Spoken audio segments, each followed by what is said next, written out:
No importa lo que te detenga, despierta tus sentidos con la fuerza del tigre y el poder de hierbas aromáticas legendarias. Tiger Balm actúa rápido para calmar, revitalizar y restaurar. Siéntete mejor y vuelve a disfrutar la vida con Tiger Balm. A vivir que son 2 días. Javier del Pino.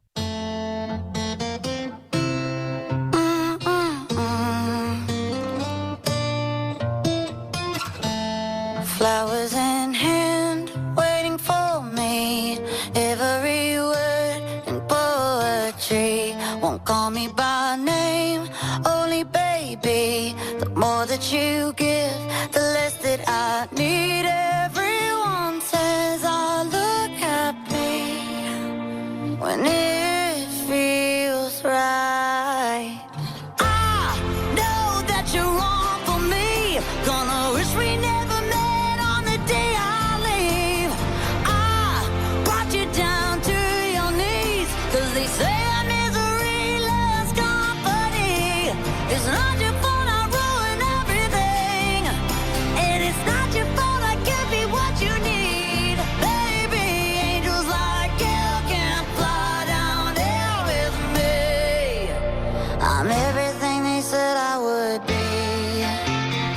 Sigues enganchado de la voz de Miley Cyrus, ¿eh? Sí, como Sharon Stone no me escribe, pues me conformo con la música de Miles. Oye, hemos hablado en el tramo anterior de varias cosas de las que ya hace 10 años. Siria también era hasta el 2011 un país próspero que recibía hasta 8 millones de turistas al año, una herencia cultural inmensa, la única nación árabe con una constitución laica y con un alto nivel cultural. Llega el 15 de marzo de aquel año, estalla un conflicto que arrancó con esas manifestaciones y que luego llevó a la población a una guerra absurda que dura ya, como digo, 10 años y que está causando una de las crisis humanitarias más graves del mundo. Mañana se cumple ese aniversario desde el inicio de la pesadilla para millones de personas y no parece haber ninguna solución a corto plazo. También era una dictadura, igual que el otro régimen laico que era Irak con Saddam Hussein, que fue bombardeado y desalojado, y también era otra dictadura, pero han pasado de una dictadura a un país destruido por una guerra civil interminable. Y con cifras que hablan por sí solas, ¿eh? Más de 5,5 millones de refugiados, 6 millones de desplazados internos. Sí, lo que nos decía Javier, con milicias que trabajan para un bando y para otro en todos los sitios, y sigue siendo una dictadura, porque sigue Al-Assad en la presidencia. Ha sido un campo de batalla entre distintos intereses, de Rusia, de Estados Unidos, de Arabia Saudí, de Irán. No sé, ha sido todo esto en la cabeza y en los sentimientos de los sirios, que lo que han intentado es escapar para Europa, como pasó en el 2015, y aquí se les ha cerrado las puertas también. O sobrevivir en campos, ¿no? A solo una docena de kilómetros de la frontera con Siria está uno de los símbolos más mediáticos del éxodo sirio, donde viven en la actualidad casi 80.000 refugiados. Es el campo de Zaatari, el mayor en Oriente Próximo, que lleva abierto desde 2012 y donde están, digamos, los más pobres de entre los más pobres. Y ahí han estado dos compañeros de la cadena SER, Álvaro Zamarreño y Nicolás Castellano. Nos atienden desde Amán, en Jordania, hoy. ¿Cómo estáis, Álvaro, Nico? Hola, ¿qué tal? Muy buenos días. Nico, 10 años de guerra que podríamos resumir de muchas maneras. Cuéntanos. Sí, 10 años de guerra que podríamos resumir con esos 400.000 muertos que deja la contienda que sigue en marcha, con casi 12.000 niños fallecidos según las estimaciones de UNICEF, con 14 millones de personas que necesitan ayuda alimentaria para poder sobrevivir dentro del territorio, y con las cifras que tú decías, Javier, que retratan muy bien que Siria es la mayor crisis de desplazamiento forzoso de los últimos 25 años en el planeta. 1 de cada 3 desplazados forzosos, gente que vive fuera de su hogar obligatoriamente, es Siria, ¿no? Así que estamos ante una dimensión de un drama que solo hemos recordado, nos hemos fijado en él cuando llegaba esos miles de refugiados en 2015 y 2016 en barcas a las islas griegas, o algunos puñados que han llegado a España, pero esa crisis humanitaria permanece 10 años después, ¿no? Allí donde estáis vosotros, en Jordania ahora, los sirios se han convertido en los primeros refugiados en el mundo en recibir la vacuna contra el coronavirus, el primer país en hacerlo, y precisamente en ese campo de refugiados de Zaatari, ¿no? Sí, con la voz de una de las vecinas más veteranas, de Naima, nos vamos a ir a esta primera cola del primer centro de vacunación abierto en un campo de refugiados en el mundo. Está feliz por recibir la vacuna, agradecida, dice que va a decirle a sus vecinas que no tengan miedo y que vengan a ponerse la Naima. Al-Amer es de Dera, de donde empezó la guerra, tiene 60 años y recuerda perfectamente la fecha en la que cruzó la frontera siria-jordana para refugiarse aquí. El 26 de marzo de 2013, desde entonces, este terreno en medio de la nada es el hogar de casi toda la familia.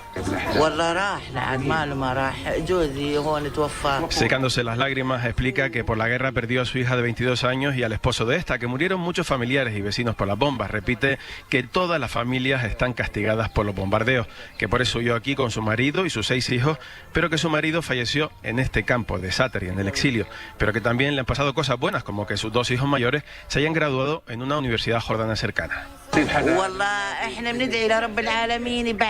Dice que dejó atrás el miedo por morir por los bombardeos y que ahora ha pasado mucho miedo de morir por el COVID en el último año, porque ha conocido de hecho muchos casos positivos, aunque no en su familia.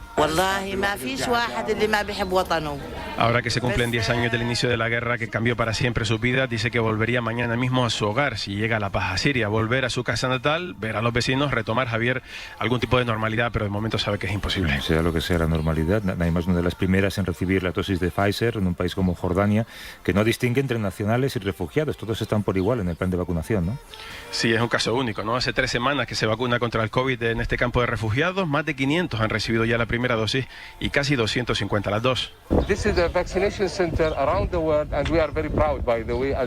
Mohamed Al-Taher, el portavoz de ACNUR en el campo de Zaatari, describe que solo este fin de semana ya han empezado a llegar además 140.000 vacunas más a través del fondo COVAX de reparto equitativo de vacunas por los países con menos renta, en el que participa la Agencia de la ONU para la Infancia, UNICEF. Álvaro, decíamos que en ese campo hay casi 80.000 refugiados sirios. ¿Habéis estado allí? ¿En qué condiciones viven? ¿Y cuál está siendo el impacto económico de la pandemia? Bueno, pues podríamos decir que no es la primera vez que hemos visitado este campo, hemos visto como a lo largo de esta casi década en que lleva abierto Zaatari, materialmente está en unas condiciones mucho mejores que hace 5 o 10 años. Cada vez se parece más a una ciudad con los servicios que pueda tener cualquier ciudad. Pero ojo, porque yo creo que lo que tenemos que reflexionar es que esto simboliza un fracaso colectivo. Un campo de refugiados surge como algo temporal y cuando se cronifica, como ha sucedido aquí y llega a una década, pues lo que aparece es el miedo, que aquí en Oriente Próximo tiene una palabra muy concreta, que es la palestinización, es decir, que sigan el mismo camino de los refugiados palestinos y que se acabe convirtiendo en un problema eterno e irresoluble. Recordamos que en toda esta zona ya hay 5 millones de refugiados de Palestina. ¿Cuál ha sido el impacto de la COVID en el campo? Bueno, Jordania está sufriendo precisamente estos días un empeoramiento bastante notable. Han tenido récord de casos esta semana, están imponiendo restricciones bastante estrictas. Los campos han quedado relativamente preservados, como nos explicaba Nico, digamos desde el punto de vista de la salud, porque son lugares muy aislados, pero el impacto económico y social ha sido brutal, con la gente encerrada en espacios muy muy pequeños. Imaginaos lo que eso supone psicológicamente para estas personas, y luego porque los sirios están autorizados a trabajar en muy poquitos sectores aquí en Jordania. Alguno de ellos es la construcción o la restauración, y lógicamente pues sectores como la restauración están muy afectados por todas las restricciones que está imponiendo el gobierno.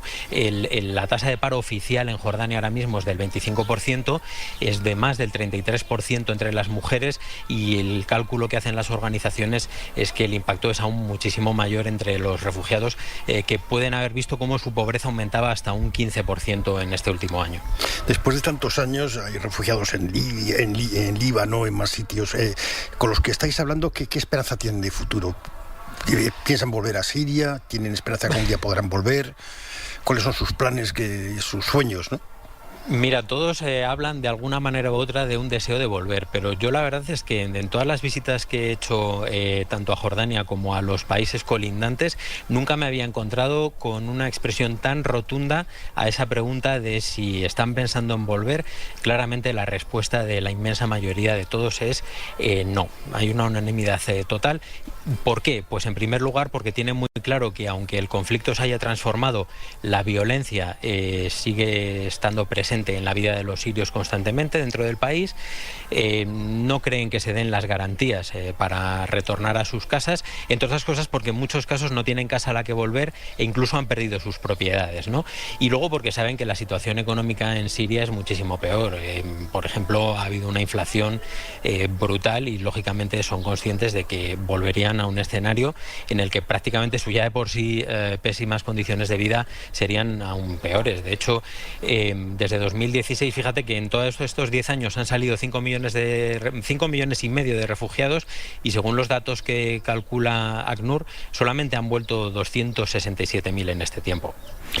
¿Hay planes para el futuro de ese campo? ¿Cuál es el escenario que se plantea 10 años después ante una crisis que no tiene aspecto de mejorar?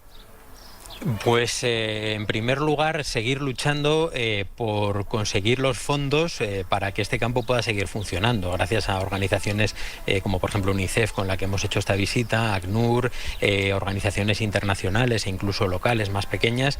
La principal lucha es la de conseguir fondos en una situación global tan complicada, porque las necesidades siguen siendo enormes. Y luego buscar, pues como decías, salidas para que esto que se está cronificando no signifique que los refugiados de Siria, digamos, pierden la oportunidad de tener una vida digna e incluso buscarse un futuro lo más próspero posible. Entonces yo diría que está la lucha de las organizaciones, la lucha de las propias autoridades jordanas y la sociedad jordana, y luego sobre todo la lucha de los propios refugiados sirios por seguir adelante.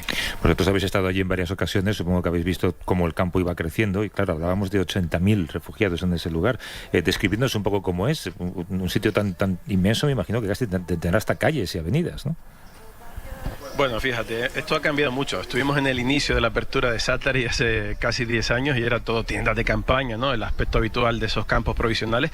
Pero ahí es una ciudad. Son prefabricados, algunos ya distribuidos con cocinas, baños, etcétera, etcétera, casetas de metal, pero en todo caso hay un perímetro, digamos, de asfalto donde se distribuye el agua, porque recordemos que este es uno de los países con más estrés hídrico del planeta, uno de los países más pobres en agua. De hecho, Zaatari está situado en una de las pocas zonas del país donde hay pozos, donde se puede extraer el agua para todos los refugiados. Aquí estamos hablando de 78.000 personas, de una de las mayores ciudades simbólicamente de Jordania, ¿no? En número de habitantes. Y si te fijas, Javier, una cosa muy llamativa de Zaatari es que cuando nosotros estuvimos al inicio había colas para reparto de alimentos, etcétera, etcétera. Todo eso está mucho más organizado, pero lo que sigue sin cambiar es que es un campo de niños. 2 de cada 3 refugiados de Zaatari tienen menos de 18 años, y de los 664.000 sirios que están refugiados en Jordania, prácticamente el 65% son menores de edad. Es decir, estamos hablando de muchas generaciones que solo conocen el exilio.